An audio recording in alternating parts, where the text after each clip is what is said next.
بڑی معذرت کے ساتھ برا مت ماننا، میں عورتوں کو کوسنے نہیں بیٹھا، لیکن اپنی بہنوں سے بہت درد دل کے ساتھ پوچھنا چاہتا ہوں، اے خاتون جنت کی کنیزوں، کیا مردوں نے ہی صرف جنت میں جانا ہے؟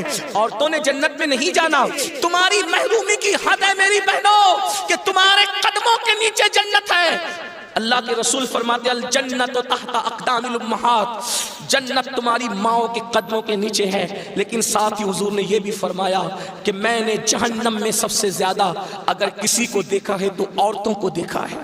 آج بیٹیوں کا حال یہ ہے، اب بیٹیاں قرآن کہاں یاد کرتی ہے، اب بیٹیاں حدیث کہاں یاد کرتی ہے، اب بیٹیاں دین کہاں پڑھتی ہے؟ یہ تو گانے سنتی ہے، یہ تو سیریل دیکھتی ہے، یہ تو فلمیں دیکھتی ہے۔ اللہ اکبر!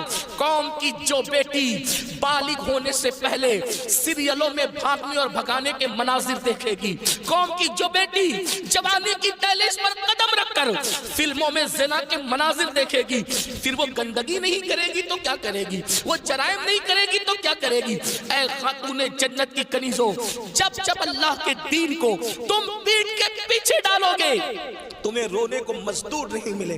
اور آپ جانتی ہیں یہ سیریل اور گندی فلموں کا نتیجہ ہے کہ بچیاں کسی اور کا ہاتھ پکڑ کر چلی جاتی ہیں، معاشرہ اس کو دھتکار دیتا ہے، پھر وہ ایک دو بچوں کا باپ بن کر کے اس لڑکی کو دھوکہ دے دیتا ہے، پھر جب وہ لوٹ کر آتی ہے تو نہ ماں باپ قبول کرتے، نہ بھائی قبول کرتے، نہ خاندان قبول کرتا ہے، اور وہ ظالم تو دھوکہ دے ہی چکا ہے۔ علم کی بات چل رہی ہے، رسول اللہ کی نواسی، جس طرح سے امام حسن کے کان میں، امام حسین کے کان قرآن اگر کسی نے کیا ہے تو وہ سیدہ زینب پاک کی ذات ہے۔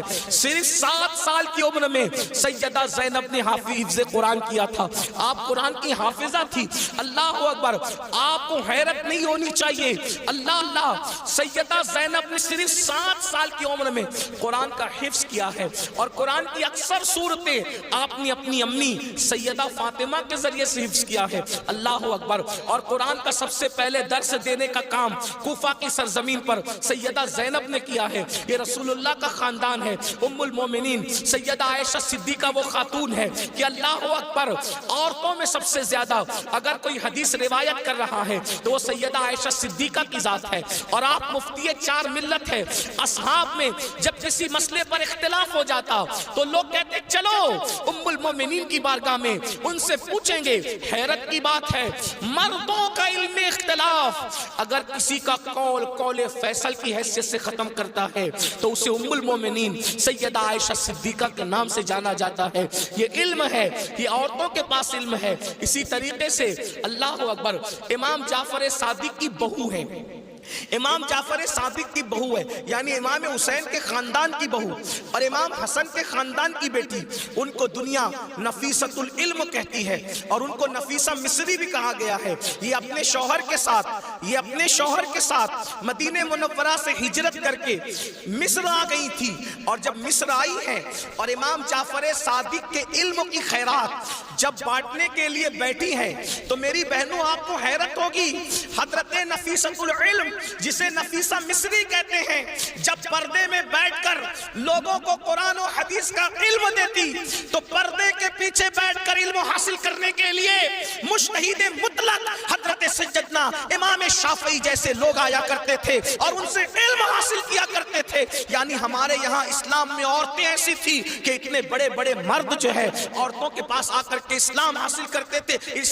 علم دین حاصل کرتے تھے، اسلام کا علم حاصل کرتے تھے۔ پردے کے پیچھے سے گویا کہ نفیسۃ العلم نے، نفیسہ مصری نے ام المومنین سیدہ عائشہ صدیقہ کی یاد کو تازہ کر دیا تھا۔ میری بہنوں آج وہ کہاں گیا معاملہ؟ آج تو عورتوں کا مطلب زیورات سے محبت، عورتوں کا مطلب نئے کپڑوں سے محبت، عورتوں کا مطلب شادیوں میں شرکت سے محبت، عورتوں کا مطلب بازار میں گھومنے سے محبت، عورتوں کا مطلب جو وہ فلموں سے محبت۔ عورتوں کو دین سے تعلق کیا رہ گیا؟ بڑی معذرت کے ساتھ برا مت ماننا، میں عورتوں کو کوسنے نہیں بیٹھا، لیکن اپنی بہنوں سے بہت درد دل کے ساتھ پوچھنا چاہتا ہوں، اے خاتون جنت کی کنیزوں، کیا مردوں نے ہی صرف جنت میں جانا ہے؟ عورتوں نے جنت میں نہیں جانا؟ مجھے بتاؤ کیا کر رہی ہو اپنے دین کے لیے، کیا کر رہی ہو اپنے اسلام کے لیے؟ تمہاری محرومی کی حد ہے میری بہنوں کہ تمہارے قدموں کے نیچے جنت ہے۔ اللہ کے رسول فرماتے الجنت تحت اقدام الامہات، جنت تمہاری ماؤں کے قدموں کے نیچے ہے، لیکن ساتھ ہی حضور نے یہ بھی فرمایا کہ میں نے جہنم میں سب سے زیادہ اگر کسی کو دیکھا ہے تو عورتوں کو دیکھا ہے۔ مجھے بتاؤ، آج نماز سے کوسوں دوری، مذہب سے کوسوں دوری، اس لیے جامعۃ المصطفیٰ کا قیام اس لیے عمل میں آیا ہے تاکہ بھولے ہوئے سبق کو یاد دلایا جا سکے، بھولے ہوئے سبق کو یاد دلایا جا سکے، بچیوں کو علم کا زیور دیا جا سکے، بچیاں علم حاصل کریں، پرانا دور دہرائیں، پرانی تاریخ یاد دلائیں۔ لوگ کہتے ہیں تاریخ اپنے آپ کو دہراتی ہے، دنیا آج کہہ رہی ہے بیٹی بچاؤ بیٹی پڑھاؤ، 1450 سال پیچھے ہے دنیا اسلام سے، دنیا آج کہہ رہی ہے بیٹی بچاؤ بیٹی پڑھاؤ۔ میرے نبی نے 1450-1500 سال پہلے بیٹی بچا کر بھی بتا دیا اور بیٹی پڑھا کر بھی بتا دیا۔ اللہ کے رسول نے بیٹی بچایا تو ایسے بچایا کہ بیٹیاں ان کے آنے سے پہلے زندہ دفن ہوتی تھی، مگر ان کے آنے کے بعد بیٹیوں کو دفن نہیں کیا گیا بلکہ بیٹیوں کو ماتھے کا جھومر بنایا گیا۔ اگر آج دنیا میں کوئی بھی مذہب کا آدمی بیٹی چومتا ہے تو یہ صدقہ ہے مصطفیٰ جان رحمت کی آمد کا، یہ میلاد مصطفیٰ صلی اللہ علیہ وآلہ وسلم کا صدقہ ہے۔